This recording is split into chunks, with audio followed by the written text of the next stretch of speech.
नु कहा है कि सफेदों में विकास को नहीं हो रहा। बनते तो कांग्रेस के आए हैं ना, बच्चे भी था, इबका भी था, फिर विकास की तरफ। हाँ, तो आप ये सोतेला व्यवहार क्यों कर रहे हो? ये सोतेला व्यवहार करने का क्या कारण है? या तो आपके दावे में दम नहीं है, सबका साथ सबका विकास, या तो आप ये दावा बदलो, या फिर कांग्रेस का विधायक है तो आप उतना ही फंड, उतनी ही सारी चीज। विधानसभा में 64 से ज्यादा सीटें इस बार कांग्रेस जीतने जा रही है। ये 10 साल से मोदी जी हैं, उनके कामों को देख लिया, बातें बातें हैं और कुछ नहीं है।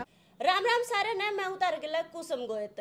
तो भाई 2-3 साल तक बहु बटेऊ दोनों के दोनों देवेंद्र जी और इनकी वाइफ जो है कति जुटे खड़े हैं समाज सेवा में, और 2-3 साल तक नहीं और भी काफी लंबे टाइम तक जुटे खड़े हैं। तो फिलहाल जो है देवेंद्र जी तो मेरे साइड में बैठे हैं और इन तक कुछ बातचीत भी करांगे, क्योंकि भाई देखो आज तक जो है ये जन संवाद जो यात्रा है वो शुरू करने वाले हैं, और साथ के साथ ये कांग्रेस तक जो है अपना आजमा भी रहे। हमने बेरा भी होगा कि भाई चुनाव नजदीक आगे है। और एक और बात बता दूं कि जो इनका बालाजी हॉस्पिटल है ना, वो तो चर्चाओं में रवा है, क्योंकि भाई वो बहुत बढ़िया जो है जिनके द्वारा जो कानूनी हो जाकर भाई रुपये को ना देना है, मतलब फिर भी इलाज करवाना है, बहुत सारे अच्छे काम इन्होंने करे हैं और ये खुद बताओगे। बाकी 2-3 सवाल है मेरे, मैं पूछूंगी, क्योंकि भाई आज तक जो यात्रा शुरू करने लग रहे हैं के लग गई इन्होंने, क्योंकि भाई ये कल्ले को ना इस लाइन में बहुत सारे और भी है राजनीति में जो अपना आजमा रहे हैं अपनी किस्मत ने। तो सर राम राम। पहले तो राम राम जी, राम राम। ठीक सो, बहुत बढ़िया जी, बहुत अच्छा जी। आज तक यात्रा शुरू कर रहे हो भी आप? बिल्कुल, अभी थोड़ी देर के बाद हम जो है लोगों के बीच जा रहे हैं और एक तरीके से जन संवाद यात्रा के माध्यम से देवेंद्र आपके द्वारा ये प्रोग्राम का नाम रखा हमने, और इसमें ये है कि हम उन लोगों से जो है संपर्क बनाएंगे जिसमें आज तक कोई राजनेता उस चौखट पे नहीं गया हो जिस पे हम जाने वाले हैं। जी। अच्छा जी, कई साल तक आप और आपकी बहू जो है, हरियाणा में तो बहू क्या करे तो जो जुटे खड़े हो समाज सेवा में, हालांकि वो किसी पार्टी का रिलेटिव नहीं था, अपने आप जुटे खड़े थे, लेकिन अब आपने पार्टी चुन ली कांग्रेस, और कांग्रेस में भी मतलब कुमारी शैलजा किसी कौन सी बात बढ़िया लगी जो आपका दिल न छूगी? जी, मैं बताना चाहूंगा आपको, ये 2 साल पहले शुरुआत हुई थी और हम समाज सेवा के माध्यम से, खास तौर पे जब परमात्मा और माँ बाप के आशीर्वाद से, बालाजी महाराज के आशीर्वाद से समाज सेवा करने का मौका मिला, और माँ बाप से आशीर्वाद लेके घर वालों ने भी यही कहा कि ठीक है, परमात्मा ने साथ दिया। आप हमने सफेदों में एक तरीके से हॉस्पिटल लाइन में हॉस्पिटल सर्विसेज, हेल्थ सर्विसेज को लेकर, क्योंकि यहाँ बहुत टोटा था और एक तरीके से बाहर बसों में बैठ बैठ के जाना पड़ता था स्वास्थ्य सेवाओं के लिए, कभी कोई रोहतक, कभी कोई खानपुर, कभी कहीं पे। तो दिल्ली जब जाके लोग इलाज करके थक चुके थे, पैसे बर्बाद कर चुके थे, तो हमने उस चीज पे, क्योंकि अभी तो हम सरकार में नहीं है, सरकारी सेवाओं का फायदा नहीं उठा सकते थी, पर जब हमने हॉस्पिटल बनाए, यहाँ पे लोगों की सेवा करनी चालू करी, MBBS डॉक्टर, मेडिसिन डॉक्टर गांव के चौपाड़ों में जाके लोगों का इलाज मुफ्त करने का काम कर रहे हैं। ये सेवा स्टार्ट करने के बाद देखो जी, एक लिमिटेड सोर्स तक मैं बताऊं कुसुम जी, एक आदमी एक लिमिटेड सोर्स तक कर सकता है, बट जब हम अपने साथियों से विचार विमर्श किया हमने, वो बोले कि समाज सेवा को हमने एक बड़े लेवल पे करने के लिए तो राजनीति में जाना पड़ेगा। मतलब आप मानो कि सफेदों में विकास को नहीं हो रहा? ये बिल्कुल अच्छे, ये सारा सफेदों कहता है, और आप कहीं किसी स्कूल में, किसी अस्पताल में, किसी सरकारी दफ्तर में जाके देखोगे। लेकिन एक बात और बताओ सर, देखो खुद नु कहा है कि सफेदों में विकास को नहीं हो रहा। बनते तो कांग्रेस के आए हैं ना, बच्चे भी था, इबका भी था, फिर विकास की तरफ। हाँ, मैं बताता हूँ, इसका भी कारण ये है कि जब बीजेपी ये कहती है कि सबका साथ सबका विकास, तो सफेदों के साथ यदि सफेदों के लोगों ने कांग्रेस का MLA बनाया है, तो आप ये सोतेला व्यवहार क्यों कर रहे हो? ये सोतेला व्यवहार करने का क्या कारण है? या तो आपके दावे में दम नहीं है, सबका साथ सबका विकास, या तो आप ये दावा बदलो, या फिर कांग्रेस का विधायक है तो आप उतना ही फंड, उतनी ही सारी चीजें जो जींद और जहां पे बीजेपी के विधायक हैं, तो उन जितना फंड क्यों नहीं देते आप? ये सबसे बड़ा कारण है। और जहां तक देखो बात होती है अपनी मनोबल की, आदमी का काम करने का तरीका भी हो सकता है, मॉनिटरिंग का तरीका हो सकता है, आप सरकारी सेवाओं के जो कर्मचारी हैं उनकी भी आवाज विधायक को बनना पड़ेगा। उन चीजों को लेकर हम लोगों के बीच जाएंगे और लोगों से इस बार खास तौर पे अपील भी कर रहे हैं कि आपने हमारे, देखो सबने काम किया, हम ये किसी का पर्सनल विरोध नहीं कर रहे, राजनीतिक तौर पे हमारी लड़ाई हो सकती है। आज जो सत्ता में बैठे हैं लोग या हमारे विपक्ष में हैं जो, वो किसी न किसी फील्ड में उन्होंने थोड़ा बहुत काम किया, पर हम ये कहते हैं बहुत बारीकी से काम करने की जरूरत है। नहीं जो कर मान लो आप बोल रहे हो कि भाई हमारी सरकार कौन है थी, जो मान लो जो करीब का बीजेपी है, तो जनता तो नहीं सोचा है कदे बीजेपी आ जाए, बीजेपी कह भी रही है कि इनकी बार मारा ही परचम लहरावेगा, तो उसके बावजूद भी जनता जो है मान लो भविष्य में आप चुनाव लड़ो हो यादत है, तो फिर आप पे क्यों कर विश्वास करेगी जनता? तो नहीं सोचेगी भाई जिसकी सरकार आवे उसे तो वोट दे। पहली बात तो ये है जी, 2005 में 64 सीट वाली कांग्रेस अपने ही रिकॉर्ड को इस बार तोड़ने जा रही है। अच्छा। विधानसभा में 64 से ज्यादा सीटें इस बार कांग्रेस जीतने जा रही है, और खास तौर पे ये साफ मैसेज है, और सफेदों में तो कांग्रेस का विधायक बनेगा।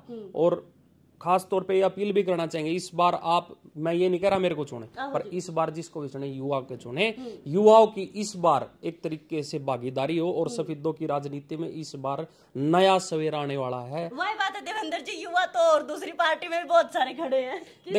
देखो मैं आज ये कह दूं आप मेरे को चुन दो, ये बहुत जल्दीबाजी होगी। आप जिसको भी चुनो, आप उसमें एक चीज देखो भाई वो कितना लंबा संघर्ष कर सकता है, कितनी युवाओं की आवाज बन सकता है, उसको ITI डिप्लोमा करे हुए बच्चों की चिंता हो, ऐसे नौजवान को आपने चुनना है, जो कंपनियों में जा जाके आपके लिए एक तरीके से जॉब फेयर लगाने का काम करे सफेदों में, ऐसे नुमाइंदे को आपने चुनना है, हर फील्ड में काम करे। देखो जी, किसानों के फैसले एक विधायक यहाँ बैठ के सफेदों में नहीं कर सकता, वो तो सेंटर से तय होते हैं, पर एक तरीके से सरकारी सेवाओं को, खास तौर पे 2 चीजों को हम लेके चल रहे हैं, स्वास्थ्य और शिक्षा को लेकर। यदि सरकारी स्कूल अच्छे होंगे, 96 सरकारी स्कूल है, और हो सकता है ऊपर नीचे 1-2 आंकड़ा हो, और सरकारी अस्पताल सफेदों का कड़वा का 2 ही सरकारी जो अस्पताल है वो अच्छे हो जाए, तो बहुत सारे लोगों का पैसा बचेगा। एक तरीके से 2 पैसे कैसे बचे सरकारी सेवाओं को अच्छा करके, इस चीज पे काम करने की जरूरत है। आपने सेंटर की बात करी है, राहुल गांधी भी कई कई योजनाएं लेकर आ रहे हैं, जो हमारी सरकार आ गई तो हम नू कर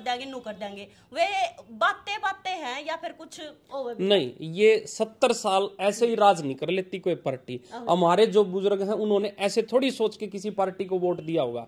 70 साल जो सत्ता में पार्टी रही, देखो 5 साल काम करने के बाद, जैसे ये 10 साल से मोदी जी हैं, उनके कामों को देख लिया, बातें हैं और कुछ नहीं है।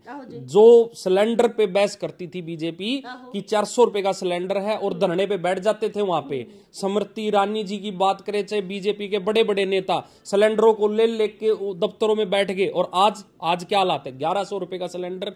और आज हमारी पार्टी जो कहती है वो करती है। ये पहले भी जितनी हमारी सरकार रही हरियाणा में कांग्रेस की, जो वादे किए वो निभाए, और आज जो हमारी कांग्रेस हाईकमान ने 5 न्याय पे बात कर रहे हैं, युवाओं पे, महिलाओं पे, किसानों पे, और रोजगार की जहां तक बात है, जब तक रोजगार नहीं मिलता तब तक एक स्थायी फंड मिले नौजवान बच्चों को, और रोजगार पहली कलम से जिस दिन सरकार सेंटर में आ गई, 35 लाख युवाओं को नौकरी देने जा रही है। अच्छा जी, नु हुआ है कि जाति पाति का कुछ चक्कर हो जाए, जो कहता है कि भाई मैं जाट हूं तो भाई जाट बहुत सारे आ जाएंगे, मैं सैनी हूं, मैं ब्राह्मण हूं, मतलब अपनी आपका मामला में क्या कहोगे? देखो, आप जहां से जैसे पत्रकार है, कलाकार है, और ऐसे ही डॉक्टर भी होता है, डॉक्टर, कलाकार, पत्रकार, वो किसी एक जाति में बंध के नहीं बांध सकते आप उनको, वो सबका होता है। हम हमारे यहाँ पे कोई इलाज कराने आता है तो हम ये नहीं देखते कि वो इस जाति का है तो उसका बुखार उसमें कम होएगा या ज्यादा होएगा, तो ये एक सोचने की बात है। खास तौर हम तो अब इस श्रेणी में नहीं मान सकते कि हमारे ऊपर कोई जाति का वो, हाँ, जिस मैं समाज से मैं बिलोंग करता हूं, सबको अपने समाज पे घमंड है, मुझे भी घमंड है, मैं जाट जाति में पैदा हुआ हूं, सबको होना चाहिए। जो पर जहां तक काम की बात है, सबको सम्मान लेके आज तक अस्पताल के जरिए, कोचिंग सेंटर के जरिए, जो जन सेवा केंद्र खोल रखे उसके जरिए, हमने कभी जाति देख के ये काम नहीं किया। अच्छा करे, मान लो जो आपके विपक्ष वाले हैं वो नु कह देवे, मान ले कह देवे असल में कि भाई बढ़िया रोजगार है, 2 अस्पताल है, ठीक बैठ के वो कर लेना काम धंधा। मैं वही तो कह रहा हूँ, देखो सोचने की बात है, जो बुद्धिजीवी लोग हैं वो समझ सकते हैं भाई ठीक ठाक पैसे कमा रहे थे, क्या जरूरत थी राजनीति में आने की। मैं तो घर बैठ के पैसे कमा सकता था जी, मैं काम धंधे के माध्यम से ठीक ठाक पैसे कमा रहा था, पर जहां पे बात आई मैं अपने लिए नहीं मैं जितने भी जो भी साथी हैं जो एक तरीके से बेरोजगारी के कारण पानीपत जाके फैक्ट्रियों में काम करना पड़ रहा है, उनकी आवाज बन के एक तरीके से रोजगार के नए साधनों,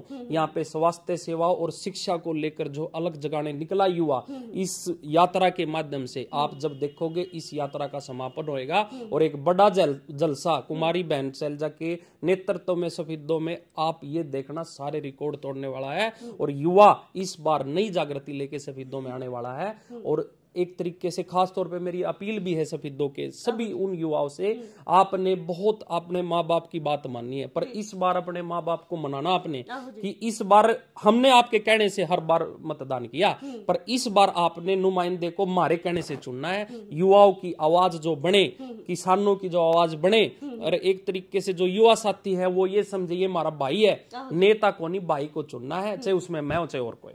अच्छा जी, आपने पार्टी चुनी है कांग्रेस पार्टी ने लेकर, और खास करके कुमारी शैलजा ने लेकर हरियाणवी में कुछ भी कहना चाहो मैं ये, लेकिन कहियो हरियाणवी में मैंने कहूंगा हमारी जो भी बहन जी है और जो उनको देखा हमने हमारी बाण, देखो मैं तो उनको एक तरीके से बहुत, क्योंकि बाण तो उनकी जो एज है, मेरी एज बहुत छोटी है, मैं 33 साल का हूँ। नहीं, जो कुछ वर्ड ही से हुआ है अपनी हरियाणवी में जो आप बोला ना, दूसरे ने लगा रहे छोटा बड़ा तू करके भी बोला जुगर मान लिया आप। तो इसलिए भाई कोई भी इसने वो नहीं लेगा, क्योंकि मैं हरियाणवी में मैंने अच्छा लगा कर, अगर कोई नेता बनने जा रहा है मान ले, अगर देखो भाई वो तो जनता तय करेगी बनेंगे ना बनेंगे, लेकिन अगर कोई बनने जा रहा है तो भाई अपनी हरियाणवी ना भूल है, इसलिए मैं बुलवाया करूं हर किसी नेता तक। हाँ जी बोलो। हमारी नेता का जो संदेश यात्रा पूरा हरियाणा में चली, वाह पूरे 48,000 घर में लेकर जाना है।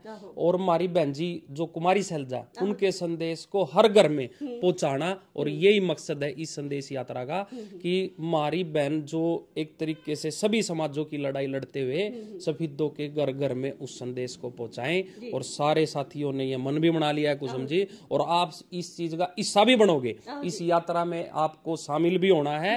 और इस यात्रा के जरिए हम एक बात जरूर कहना चाहते हैं सभी को, सभी मतदाताओं को, और खास तौर पे महिलाओं को। बहन जी आई यहाँ पे शहीदों में, और महिलाओं से एक तरीके से समान समारोह हमने रखा उनके नेतृत्व में, और वो आशीर्वाद भी दे के गई है। इतनी महिलाएं आके हमने शुरुआत महिलाओं से करी है, माताओं से करी है, और एक तरीके से बड़ा आशीर्वाद बहन जी के नेतृत्व में दिया है कि बेटा तू आगे बढ़, ऐसे ही समाज सेवा करता रहो, राजनीति को बाद में रखियो, पहले समाज नीति को रखना, जिसके कारण तेरा नाम चमका है, तो इसको कभी भूलेंगे नहीं। और ये मैं आश्वस्त भी करना चाहता हूँ, और आप इस चीज का हिस्सा बनोगे। आप देखोगे हर गांव में जाके बहुत अच्छे तरीके से लोग नया चेहरा चाहते हैं। बिल्कुल भाई, देखो आशीर्वाद इनको मिल चुका है, लेकिन असली आशीर्वाद तो शहीदों की जनता देवेगी, और जब देवेगी वो हम भी देखेंगे किस तरह देवेगी। तो फिलहाल जो है देवेंद्र जी ने जो भी बातें रखी है उनमें तक कोई भी एक बात जो तारे दिल को छू गई है वो मैंने कमेंट में जरूर बता दियो। मैं फिर मिलूंगी तो हमने किसी और नेता गिला है, तब तक के लिए मैंने दे दो इजाजत। राम राम।